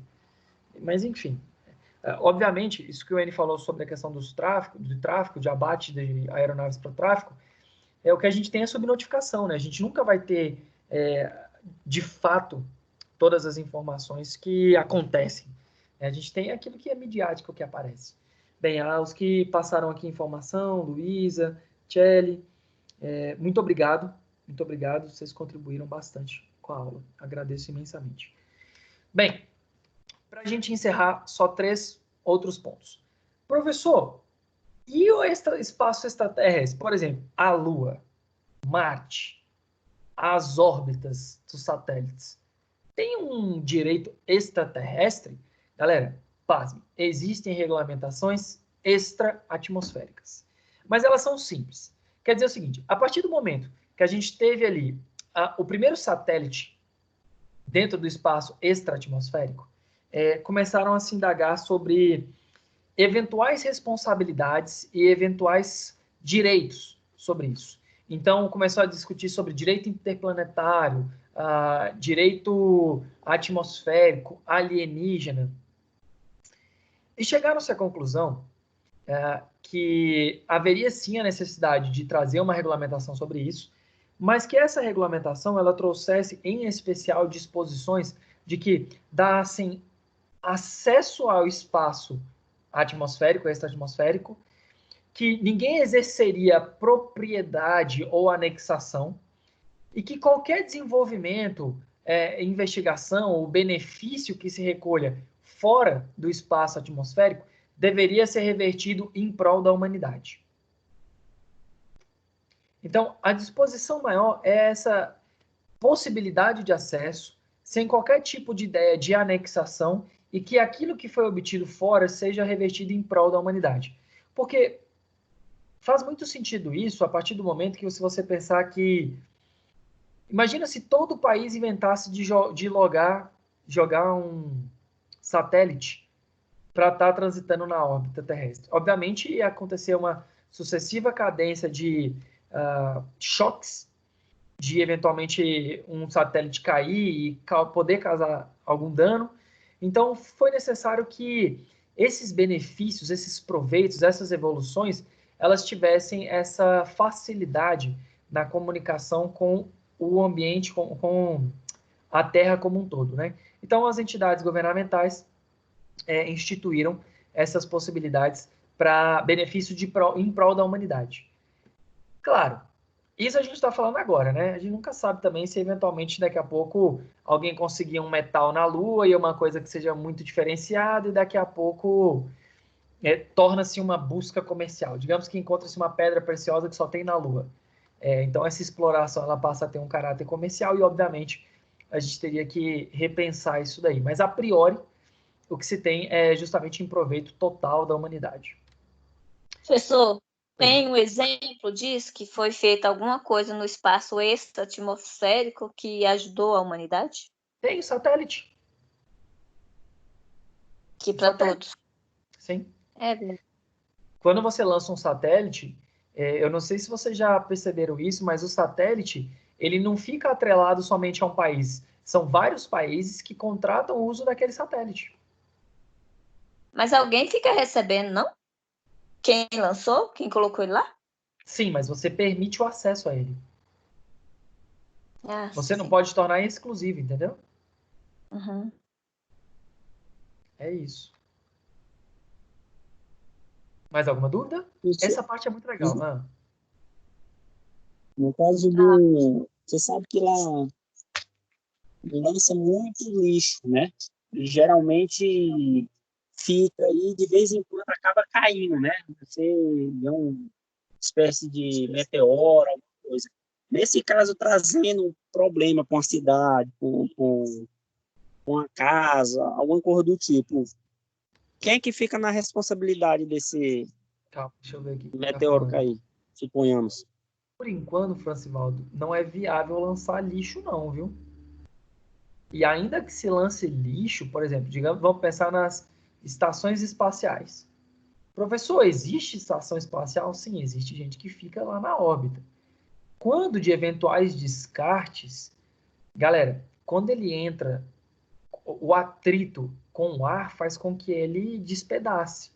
Para que algo caia de fato, aquele meteorito, ele consiga resistir a essa fricção, que a aceleração da gravidade tem com o objeto fazendo com que ele pegue fogo, ele comece a desintegrar, a gente tem que pensar em algo, primeiro, de um material muito resistente, e claro que pode acontecer, e ou então de algo muito grande para que aguente essa deterioração e mesmo assim não se desintegre, né? Então, lixo, eu não consigo ver o lixo, qualquer tipo de lixo, qualquer tipo de coisa caindo e causando dano, não.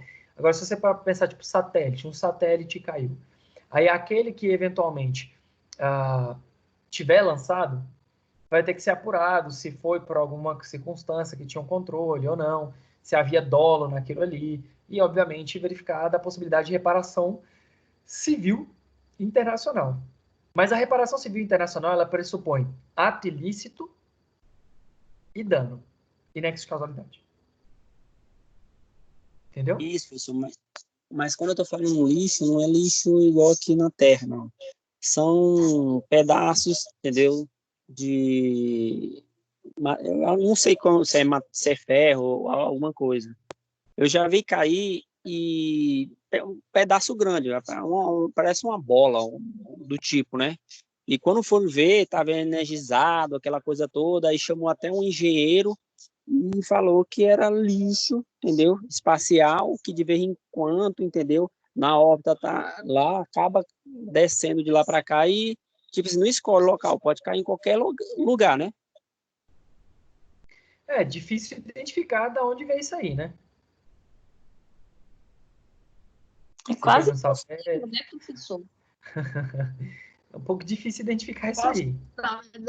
Posso dar uma ideia? Veio do espaço. Veio do espaço. Qualquer coisa, só guarda de recordação. Não, mas a pergunta dele é interessante, porque fato é, a gente ainda não teve nada caótico, né? Por exemplo, caiu alguma coisa a ponto de derrubar um prédio. Então, por enquanto, a gente não tem a questão desse caso mais absurdo, né? Mas assim, a gente tem que, se você lança uma coisa para fora, em tese, você tem a questão da responsabilidade do Estado que lança. Agora, tipo, por exemplo, se você lançou uma comitiva, e essa comitiva morreu no caminho, aí nesse caso vai ser responsabilidade do Estado que lançou. Mas nesse caso aí, por exemplo, que caiu algo, você teria que identificar de onde que é. Então, seria um pouco mais complexo, né? Não para futuro, né? Para um futuro. Por enquanto, não, a discussão é pertinente, mas ainda não estamos perto disso, não. Polo Norte. Galera, gelo. E aí? Professor, de quem que é aquilo ali? O que a gente chama aquilo ali? Galera, o Polo Norte, ele, obviamente, fica no norte da Terra, né? E quando a gente fala da ideia do Polo Norte, nós vamos falar de uma teoria chamada teoria da extensão, ou princípio da contiguidade. Que diabo é isso, professor? Quer dizer que os países que estão lá no topo, eles vão ter uma extensão territorial para cima, fazendo como se fosse uma continuidade do seu próprio território.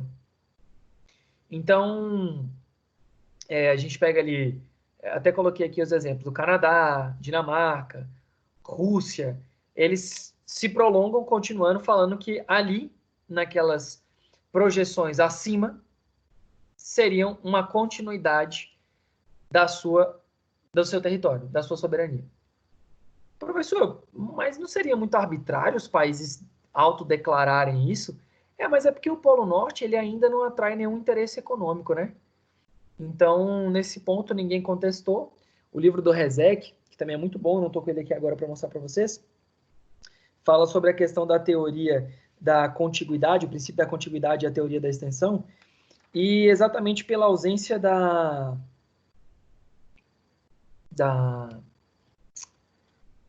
normativa de contestação, aí nesse caso a gente não tem a necessidade de discutir sobre a parte da soberania em si.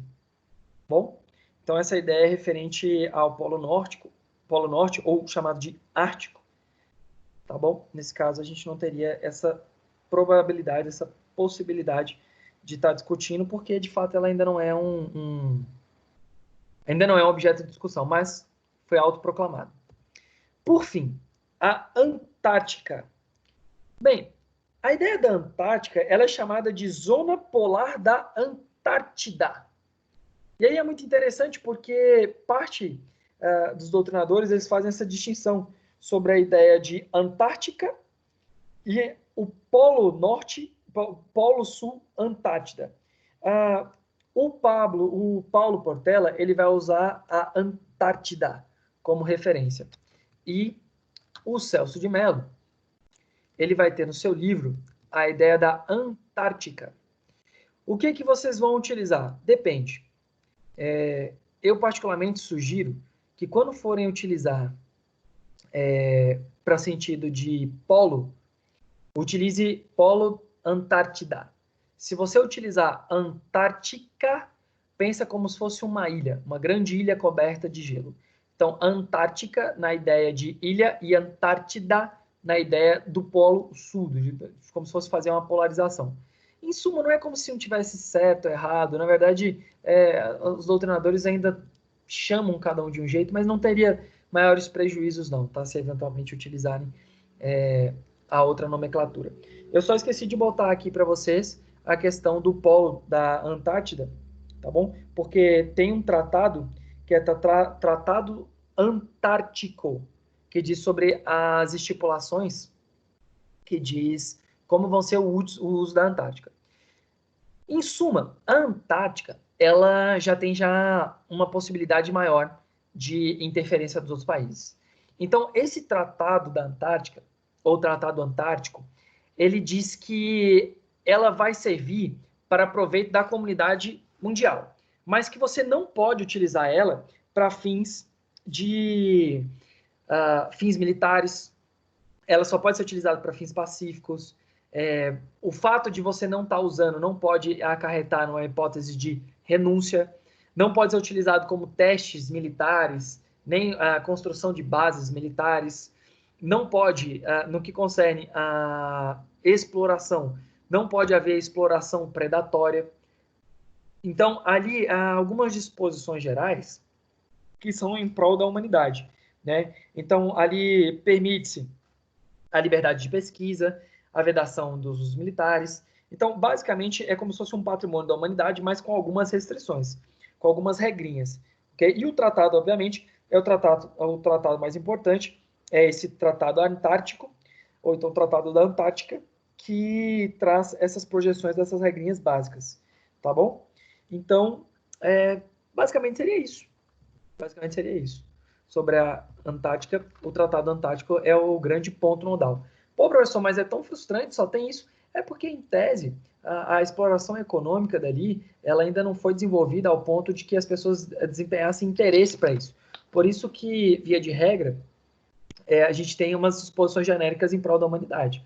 Claro, se eventualmente derreter isso, digamos que derreteu e o mundo não acabou, e ali tivesse algum território habitável, aí muito provavelmente isso teria algum tipo de tratado internacional para evitar briga, ou então, eventualmente, uma guerra nesse sentido. Mas não é o caso, é uma ilha congelada flutuante, então, muito provavelmente por isso que se mantém essa ideia mais genérica, tá bom? Sobre esses pressupostos. Galerinha, alguma dúvida? Felipe, só uma dúvida. Com relação à jurisdição, alguma demanda judicial, onde que seria a corte? Tá, vamos lá. A gente tem que analisar aonde foi estipulado o Tratado da Antártica. Porque a partir do momento... Lembra que as cortes, dentro do âmbito internacional, só vão ter poder se forem reconhecidas. Então, vamos olhar aqui no nosso slide. Deixa eu ver aqui aonde foi feito. Vamos lá. Todos esses países são vinculados às Nações Unidas. Então, muito provavelmente a Corte Internacional de Justiça, ela vai ter a competência para poder julgar isso daí, porque todos os países vão ser membros. Então, nesse caso, provavelmente a Corte Internacional de Justiça. Quando a gente fala da ideia de jurisdição, pensa, só vai poder julgar se ele de fato, aquele Estado de fato reconhecer alguma corte, alguma jurisdição. Então, pelo que eu vi dos signatários, todos são integrados à Corte Internacional de Justiça. Então, eventual demanda da Corte Internacional de Justiça. Por exemplo, aquele incêndio que teve naquela base, na base militar do Brasil, se tivesse alguma demanda do familiar, por exemplo, que morreu, familiar que morreu, seria onde? No Brasil ou nas cortes internacionais? Brasil. Se foi uma base de pesquisa, eu acho que não deve ter sido militar, não. Mas parece que lá quem faz as pesquisas são militares, mas é pacífico, né? Claro. E de bobo ninguém tem nada, né? É a base de Alcântara? Não, teve uma recente, não sei se é de Alcântara ou é... Teve uma esse ano, gente. Que foi... Ele até viajou, o vice-presidente, para lá, para a abertura dela, gente, o Mourão. Sim, foi a reinauguração da outra base, porque a anterior acabou, ela ficou inutilizada. Queimou por completo. Foi, né? Teve um incêndio lá. Então, quem... É a Boca do Diabo? Não lembro. Não. Fica em Alcântara, se for. Não. Ela tem nome de gente. Nome de gente. Comandante Ferraz. Comandante Ferraz, pronto. Base Comandante Ferraz. Isso, Comandante Ferraz. Eu lembrava que tinha nome de gente. Foi agora foi no começo do ano. Eu lembro porque o Mourão foi lá e aí... até conversei com um amigo também sobre isso. E aí a gente tava falando, mas não era militar, era pesquisadores. Né? Comandante Ferraz, 100% de certeza. Então, quando a gente fala dessa hipótese aí, tem que analisar, igual a gente falou da questão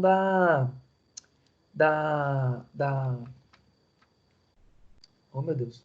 Da questão das expedições internacionais, extraterrestres. Aquele que manda para fora, ele passa a ser responsável por sua delegação. Então, a eventual responsabilidade civil de uma entidade que estava lá a mando do Brasil, o próprio Brasil vai ter que ser o responsável pelo pagamento da indenização. E, inclusive, para apreciar o pedido de indenização. E aí, quando do descumprimento, ou seja, o Brasil perceber que não há, aí você tem a Corte Interamericana dos Direitos Humanos, né? Que pode ser acionado porque o Brasil é signatário. Beleza? Professor? Oi. Professor, essa regra antártica vale tanto pro Polo Norte, Polo Sul? Ou tem não, Polo Norte é Polo Norte. Uma regra diferente, né? Polo Norte? Polo Norte é Polo Norte. Polo Sul, a gente tem essas duas possibilidades. Se diz Antártica, em razão do Tratado Antártico, mas o polo é a Antártida.